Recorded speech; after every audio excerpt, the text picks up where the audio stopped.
Saya quote dah sini ya. Tidak pandang tinggi. Mereka pandang menghina kepada orang Melayu. Mereka mendapati bangsa Melayu adalah bangsa yang tak berkebolehan, tak pandai, tak bijak seperti mereka. Tanya, adakah lembaga pengarah Motek ini terdiri daripada stakeholders seperti Itulah saya jawab. Saya belum lagi, baru mula. Halo sahabat, Malaysia meradang. Cina di Malaysia mau diusir gara-gara hal seperti ini.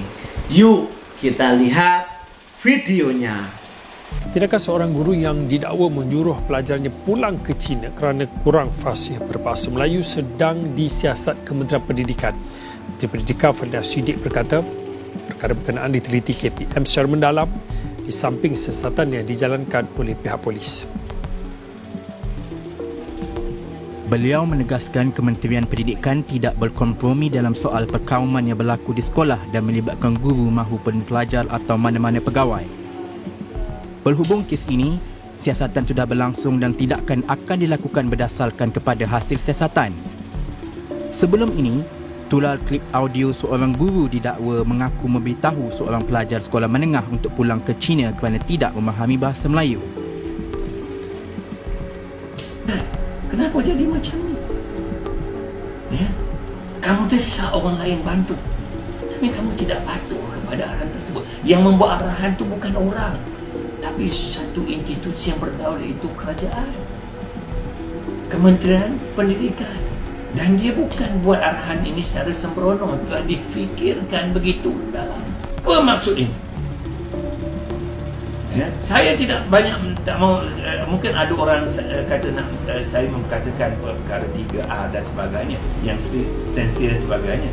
Pada saya, kalau pun kita bahaskan perkara berkaitan dengan 3R, bangsa, kaum dan sebagainya, untuk kebaikan negara kita, untuk kebaikan masa depan negara kita, untuk kebaikan perpaduan negara kita, apa salah kita perbahaskan, perbincangkan? Di mana sensitifnya? Isunya sekarang ini saya melihat Kenapakah kenyataan yang resis dan berputah pelik ini tidak disiasat oleh PDRM? Ya, kenyataan saya itu adalah hakikat satu kebenaran yang tidak mau diakui oleh orang Cina. Tentang kenyataan Profesor Emeritus Datuk Dr. Teo Kok Siong dalam akaun TikTok yang bernama The Merdeka Times yang mengkritik sekolah vernacular. Dalam TikTok ini, beliau mendakwa orang Cina yang belajar di sekolah Cina. Saya quote dah sini ya. Tidak pandang tinggi. Mereka pandang menghina kepada orang Melayu. Mereka mendapati bangsa Melayu adalah bangsa yang tak berkebolehan, tak pandai, tak bijak seperti mereka, malas dan sebagainya. Buat apa mereka nak belajar bahasa Melayu dan berintegrasi ke dalam masyarakat Melayu? Dan Sri Yang Dipertua, saya dan ramai ahli-ahli berhormat di Dewan ini belajar di sekolah Cina. Kami tidak pernah diajar untuk memandang rendah orang Melayu.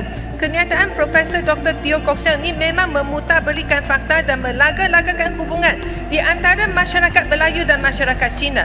Ini adalah hasutan.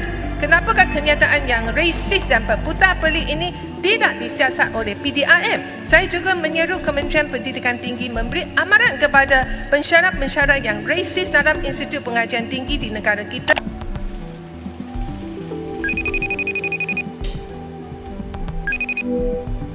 Apa resis kalau benda itu betul? Ini kenyataan. Ini kerajaan boleh semak dalam sembang di grup WhatsApp orang Cina.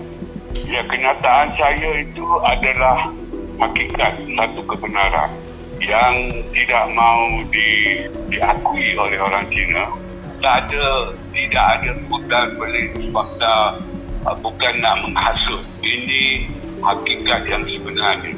Jadi kita harus tahu perkara yang sebenarnya untuk kita memahami masalah sekarang dan untuk kita cuba selesaikan masalah sekarang. Jadi ialah sudah tentu mereka tidak mengaku dan mereka akan tanya bukti. Buktinya adalah dalam sembang-sembang Cina, sesama Cina dalam WhatsApp. Kerajaan boleh akses bila-bila saja SKMM boleh akses untuk mengetahui, dan saya ada bukti tentang satu grup itu, dan saya pernah buat laporan kepada SKMM pada tahun lepas waktu hari raya puasa, dan SKMM siasat SKMM hantar maklum balas kepada saya. Mereka telah refer kes itu kepada polis. Mereka masukkan saya dalam grup itu tanpa persetujuan saya lah.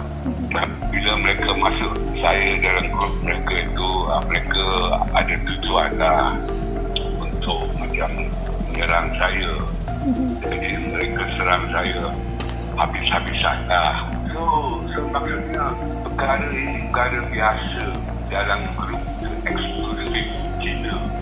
Sesama Cina itu mereka sembang macam-macam lah. Mereka memberi sebab mengapa bahasa Melayu itu tak penting.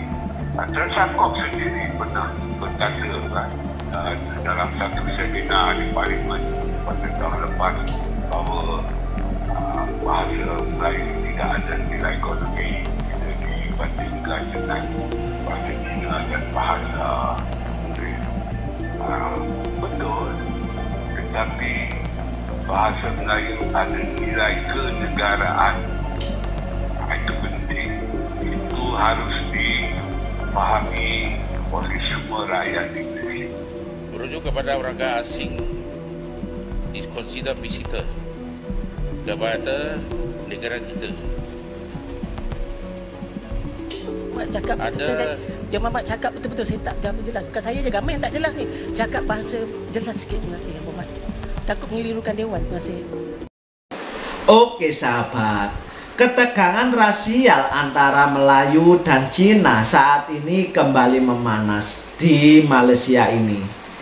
Sejumlah anggota DPR dan warga Malaysia ini merasa geram karena sebagian warga Cina ini tidak mau menggunakan bahasa Melayu, bahkan tidak mau belajar bahasa dari Malaysia ini.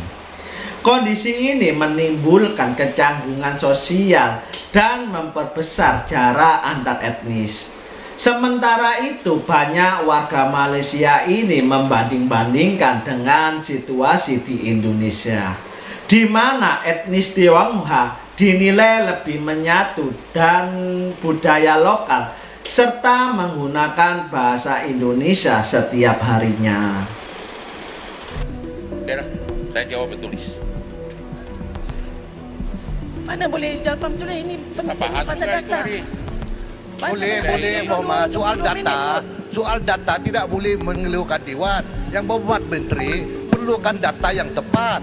Ini Muhammad pun tak pandai belajar. Ini termasuklah penawaran geran Jabatan Penerbangan sikit tak jawapan antarabangsa GSVC bagi menggalakkan ketibaan pelancong asing melalui penambangan sewa khas dan peningkatan penambangan laluan baru.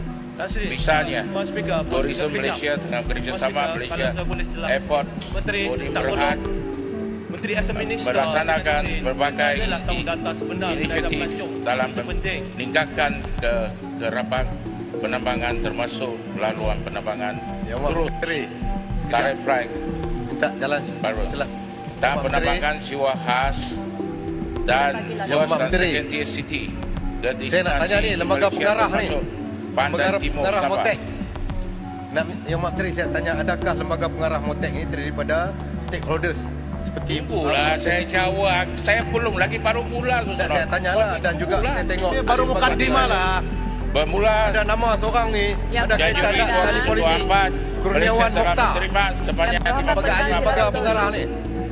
55 penambangan melibatkan laluan baru dari Akaban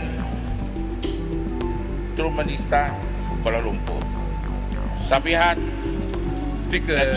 Macam mana kena faham pasal Melayu pun teruk. Batang Kuala Melayu pun teruk.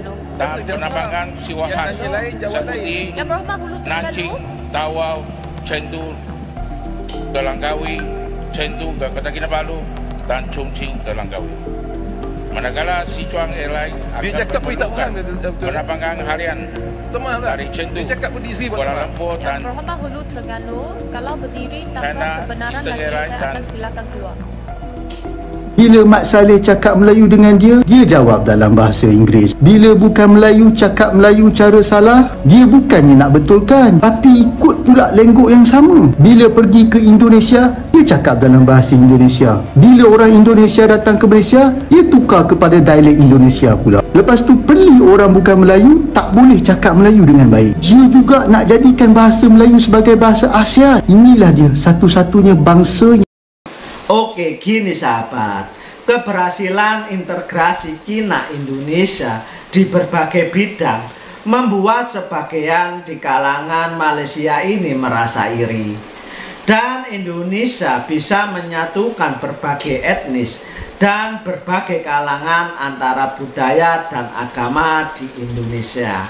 Berbeda di Malaysia, kisru bahasa ini membuat Malaysia kalang kabut.